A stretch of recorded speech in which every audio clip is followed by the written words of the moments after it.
और इस अस्पताल को हमने शुरू से जब डिज़ाइन किया था तो एक डिजास्टर मैनेजमेंट सेंटर के रूप में डिज़ाइन किया था।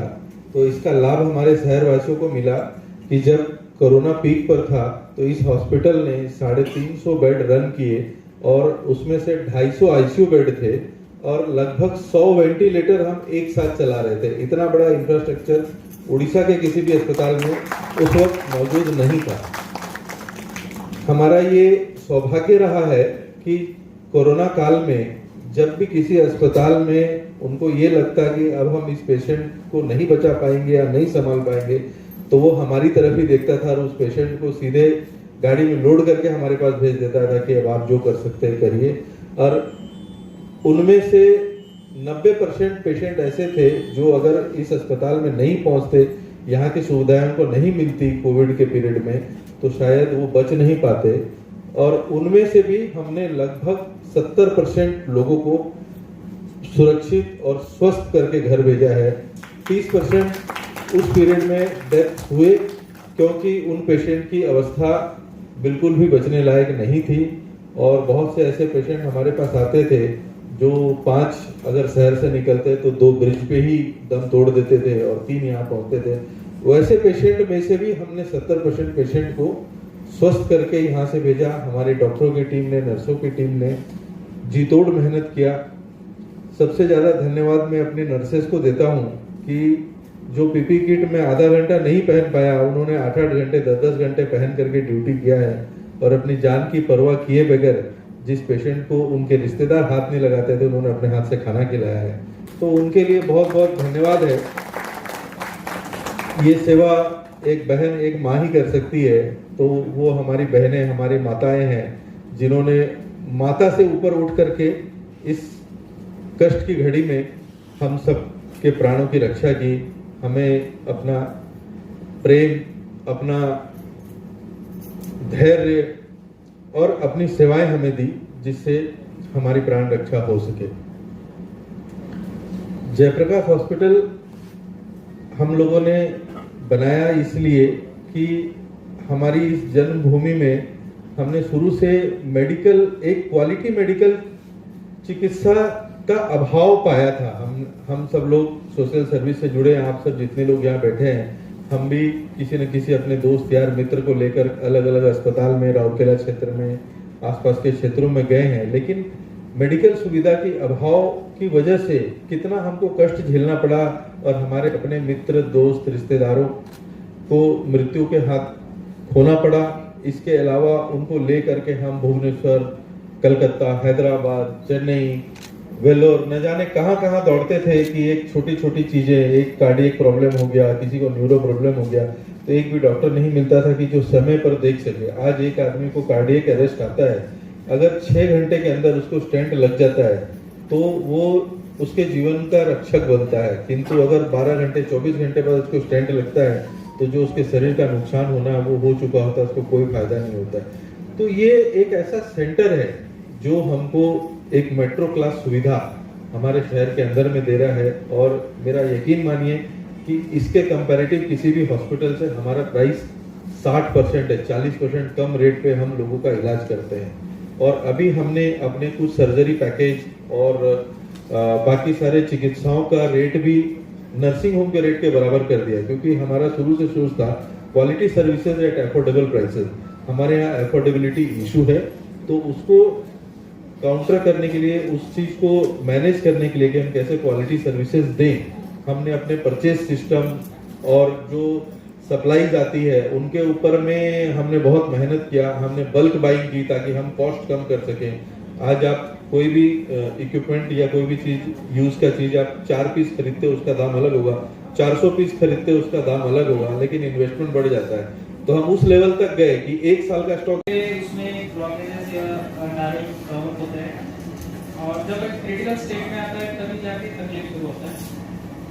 तो जब धीरे धीरे शुरू होता है वो चलने में, कुछ काम करने में भारीपन, बाएं हाथ में दर्द आना शुरू होता है, तो उसको इवैल्यूएशन का जरूरत पड़ता है। उसमें यूजुअली हम ईसीजी को ट्रीटमेंट टेस्ट करके डायग्नोस करते हैं कि वो पॉसिबिलिटी है कि नहीं। अगर उसमें कहीं कि वो स्टेबल, क्रॉनिक स्टेबल डिजीज है कॉर्नरी आर्टरी में एक दूसरा जो एंटिटी आता है वो एक्यूटली डेवलप होता है, मतलब सडनली उनका क्लॉट एक बन जाता है, वहाँ पर जाके के आगे जाके फंस जाता है और उसके आगे रिजोनेट करता है, सर्कुलेशन के टाइम पे जाके ब्लॉक हो सकता है। जैसे डॉक्टर चंदन बोल रहे थे कोविड का टाइम में हम देखें ब्लड का क्लॉटिंग टेंडेंसी बढ़ जाता है, तो वो जाके कोई ना कोई गाड़ी को जाके ब्लॉक करता है, वो ब्लॉकेज को खोलने का जरूरत पड़ता है। सबसे बेस्ट ट्रीटमेंट उसको खोलने का है, एंजीग्राम करके उस ब्लॉकेज को डायरेक्ट उसमें या बैलून एंड स्टेंट लगा के खोलना है। इसमें हम जितना देर करेंगे मसल उतना डैमेज होते जाता है। इसका बेस्ट एग्जांपल है, घर में सपोज बालकनी में आपका कोई छोटा सा पेड़ है, उसको आप 2-3 दिन पानी देना बंद कर देंगे, भूल गया आपने या तो फिर कोई जोरदार तालियों से इनका स्वागत एवं अभिनंदन करें।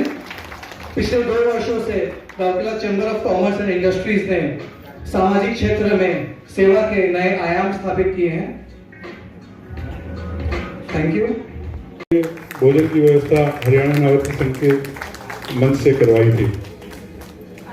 सुंदरगढ़ में ये तीनों मस्जिद को एक करके वहां के लोगों को इकट्ठा करके करीब करीब 750 लोगों का एक मेगा कैंप करवाए थे। उसके लिए मैं हाजी शहीदुल भाई को बहुत बहुत धन्यवाद देता हूँ, बधाई देता हूँ, और आगे भी समाज सेवा के काम को हाजी शहीदुल भाई ऐसे ही करवाते रहेंगे, करते रहेंगे।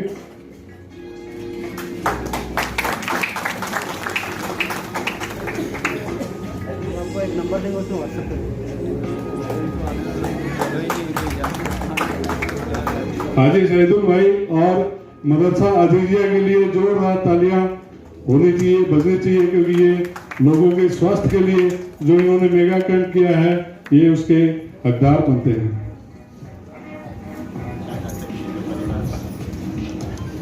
आप आज यहाँ पधारे, आपको बहुत बहुत धन्यवाद।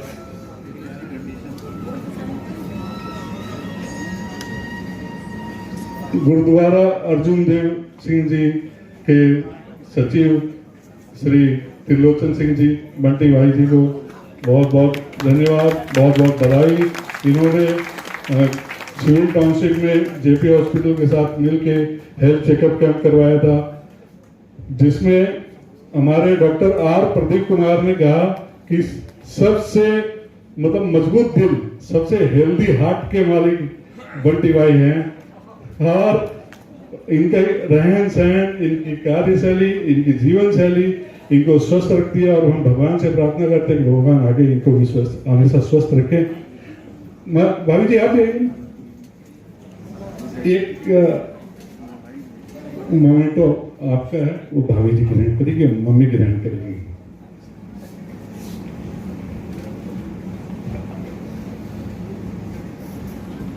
डेढ़ साल से अनुश्री दास जी कर रही हैं, और हमारे साथ मिलके देवी स्कूल में एक बच्चों को हेल्थ से रिलेटेड कार्यक्रम किया है जेपी हॉस्पिटल के साथ। उसके लिए मैं अनुश्री दास जी का बहुत बहुत धन्यवाद देता हूँ। इनके पिताजी बैंक से रिटायर्ड मैनेजर हैं, माँ भारती दास रिटायर्ड स्कूल टीचर हैं, और इन्होंने आगे अपना जीवन बच्चियों के स्वास्थ्य शिक्षा संबंधी काम में लगाया है। मैं इनको बहुत बहुत धन्यवाद देता हूं, और इनसे अनुरोध करता हूं कि ये 2 शब्द जरूर बोलें। Thank you, thanks for having me here. बहुत ही खुशी का माहौल है आज, बिकॉज 2 इयर्स कंप्लीशन हुआ है जेपी हॉस्पिटल का। तो फर्स्ट मैं तहे दिल से जेपी हॉस्पिटल की टीम को शुक्रिया कहना चाहूंगी, कॉन्ग्रेचुलेट करना चाहूंगी। सेकेंड थिंग, जय प्रकाश जब हम बोलते हैं, हम जेपी बोल के आई गेस थोड़ा सा नाम को शॉर्ट करने में उसका जो ओरिजिनल मीनिंग है उसको भूल जा रहे हैं। इस जय प्रकाश, तो प्रकाश एक आता है, एंड आई एम श्योर जय प्रकाश जब हुआ है तो दिस प्रकाश विल ब्रिंग ये new light of hope, not only in Rourkela, not only in western Odisha और Odisha, but far far far more way. Thank you. Thank you. हर चीजों में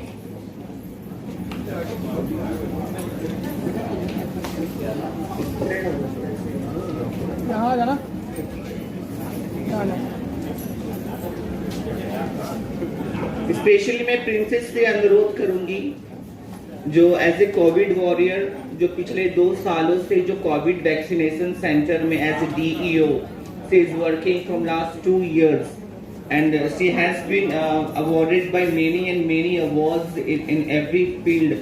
तो मैं उससे निवेदन करूँगी कि तुम भी प्लीज आगे आ जाओ यहाँ पे। वो हमेशा मेरे साथ, she is my own sister and I am very proud. Both हम दोनों ट्रांस हैं, एंड हमारी फैमिली कभी भी हमें ये नहीं फील होने दिया कि तुम एक ट्रांसजेंडर हो, तुम कुछ कर नहीं सकती हो। सो हम एक ऐसे एग्जाम्पल है समाज में, आपके सामने खड़े हैं।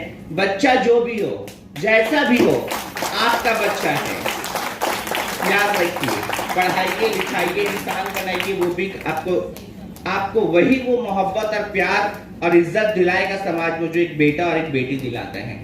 Thank you so much. Thank you Jaya.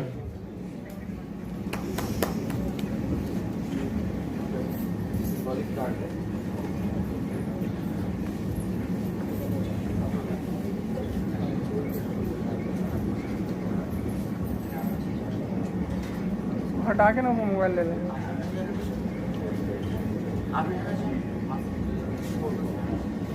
थोड़ा थोड़ा साइड हो जाओ भैया।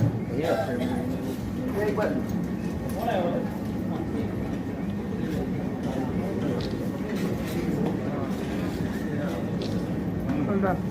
थैंक यू बोला।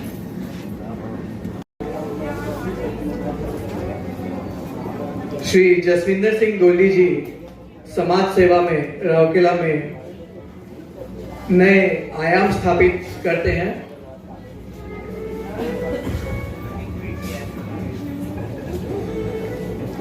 अब मैं अनुरोध करता हूं श्रीमान केदार जी महांती से, कृपया वे आए मंच पर। श्रीमान केदार।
जोया जी, आज आप जेपी हॉस्पिटल आए, क्या प्रोग्राम अटेंड करने आए, और जो हमारे पूरे सुंदरगढ़ डिस्ट्रिक्ट में किन्नरों के लिए एक जो ये कार्यक्रम शुरू किया गया, आप उसके लिए क्या बोलना चाहेंगे? पहली बात तो मैं जेपी हॉस्पिटल, जो जयप्रकाश हॉस्पिटल नाम से बहुत फेमस है उड़ीसा में, जिन्होंने पहली बार एक ऐसा स्टेप लिया है कि पूरे किन्नर समाज को कितना अच्छा सम्मानित स्टेज देकर के उन्होंने एक बहुत बड़ा एक मिसाल कायम किया है, नो डाउट अबाउट इट। और सारे किन्नर समाज को उन्होंने, जो सुंदरगढ़ डिस्ट्रिक्ट के हैं, उनको एक प्रिविलेज हेल्थ कार्ड दिया है, जिनमें उनको बहुत सारे मेडिकल बेनिफिट्स मिलेगा। और आने वाले टाइम में हम आशा करते हैं कि हम जयप्रकाश के साथ किस तरह और भी आगे काम कर सके, और वो किस तरह से किन्नर समाज को आगे अपने वर्ग में शामिल करके और अच्छे अच्छे कामों में सहायता देंगे। और बहुत बहुत धन्यवाद देना चाहती हूँ चेयरमैन जी लोग, MD को, जो इन्होंने इतना अच्छा स्टेप लिया। इनसे लोग सीखेंगे, लोग प्रेरित होंगे, अवेयर होंगे, और भी ऐसे बहुत सारे लोग ऐसे आगे आएंगे। Thank you so much. भैया अपना परिचय दोगे? मेरा नाम संजय बंसल है, मैं जयप्रकाश हॉस्पिटल राउरकेला का चेयरमैन हूँ। आज जो कार्यक्रम रखा गया जेपी हॉस्पिटल में, क्या उपलक्ष्य में रखा गया भैया? जेपी हॉस्पिटल में हम समाज के उन लोगों को निरंतर सम्मानित करते हैं जो समाज में अपनी सेवाएं देते हैं, जो समाज के हर वर्ग में निस्वार्थ भावना से कठिन समय में लोगों के बीच खड़े होकर के लोगों की मदद करते हैं। जेपी हॉस्पिटल ऐसे कर्मवीरों को सम्मानित करता है, और जेपी हॉस्पिटल की तरफ से हम उनको एक प्रिविलेज कार्ड भी देते हैं, जिनसे वो अगर कभी उनको किसी प्रकार की मेडिकल आवश्यकता पड़े तो जेपी हॉस्पिटल से उनके सम्मान में हम एक जेपी हॉस्पिटल की तरफ से डिस्काउंटेड कार्ड देते हैं जो वो यहाँ पे कभी भी यूज़ कर सकते हैं। जैसे कि स्टेज में भी बोला गया है कि एक मोटिवेशन दिया गया स्पीच की इंश्योरेंस कराने के लिए, लाइफ इंश्योरेंस, तो उसके बारे में क्या बोलना चाहेंगे? देखिए, जब हम एक गाड़ी खरीदते हैं तो पहले उसका इंश्योरेंस कराते हैं जी जी क्योंकि अगर किसी भी कारण से गाड़ी दुर्घटनाग्रस्त हो गई जी तो उसका खर्च हमारे ऊपर ना आए। जी वैसे ही हमारा शरीर उससे कहीं लाखों गुना कीमती चीज है, किंतु हम इसके प्रति, इसके फाइनेंशियल सेफ्टी के प्रति कभी भी जागरूक नहीं होते हैं। जी तो ये हम चाहते हैं कि लोग अपने शरीर के प्रति, अपने स्वास्थ्य के प्रति जागरूक हो। जिस प्रकार एक अच्छा स्वास्थ्य मेंटेन करने के लिए हम व्यायाम और विभिन्न प्रकार के उपाय करते हैं, तो ऐसे ही हेल्थ इंश्योरेंस एक उपाय है जिससे कभी अगर हमको इमरजेंसी में दरकार पड़े तो हम आर्थिक रूप से अपने आप को क्षतिग्रस्त होने से बचा सके। ये एक प्रयास है कि लोग इंश्योरेंस को समझें, हेल्थ इंश्योरेंस को समझें।